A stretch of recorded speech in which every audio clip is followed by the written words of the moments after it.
welcome to This Explainer. Today, we're unearthing the absolute brilliance of the ancient Indus Valley Civilization. Think about the city or town you live in right now. It probably has a nice grid of streets, a plumbing system that actually works, standard building codes, the whole shebang. We totally take these things for granted. But what if I told you that over 4,000 years ago, an ancient civilization had already nailed these exact same concepts?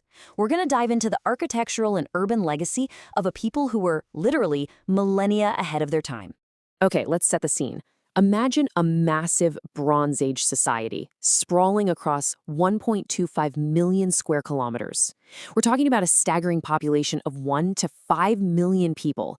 To put that sheer scale into perspective, this area covered parts of present-day Afghanistan, Pakistan, and northwestern India. It was actually larger than the mighty empires of ancient Egypt or Mesopotamia. And yet, no matter how vast it got, this society maintained an astonishing, almost unbelievable level of cultural and architectural uniformity across its entire domain. When we explore the ruins of Mohenjo-Daro, they offer us a breathtaking window into some of the world's very first meticulously planned cities. Just notice the straight lines and the incredibly deliberate organization of the foundations. This wasn't just some settlement that haphazardly grew over time, From day one, it was designed with absolute intention. These mud brick structures represent a level of urban planning that was entirely unprecedented in human history up to that point. It's like a giant puzzle put together perfectly. Now, what's absolutely fascinating here is the stark contrast between the Harappans and their famous contemporaries over in Egypt and Mesopotamia. While those other guys were focusing all their wealth and engineering prowess on building massive, monumental tombs, grand palaces, and towering temples for their god kings, the Harappans took a completely different path. They channeled their immense engineering skills into everyday civic infrastructure. They built for the living. Their focus was completely on public health, organization, and the daily well-being of regular citizens. As architectural expert Dan Stanislavski points out, their streets were straight and either parallel or at right angles to one another, as far as their instruments would allow. And this precise grid layout, it wasn't just to look pretty. By aligning their streets parallel or at right angles, oriented strictly to the cardinal directions, they created incredibly efficient transportation and movement of goods. The layout naturally divided the city into rectangular blocks. Basically, they invented distinct zoning for residential living and commercial artisan spaces. So, the really crucial takeaway here is their absolute obsession with standardization.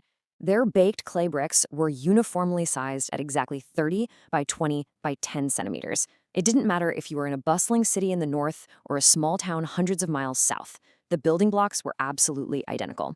This kind of uniformity allowed them to construct robust, weather-resistant, multi-story buildings that surrounded private inner courtyards. It really is a testament to a highly organized central authority that could somehow enforce consistent weights, measures, and construction standards across a massive empire. All this meticulous planning leads us to their most mind-boggling achievement, and honestly, one that is highly relevant to public health even today. How on earth did a civilization from over 4,000 years ago solve the universal human problem of hygiene and waste management without any modern technology?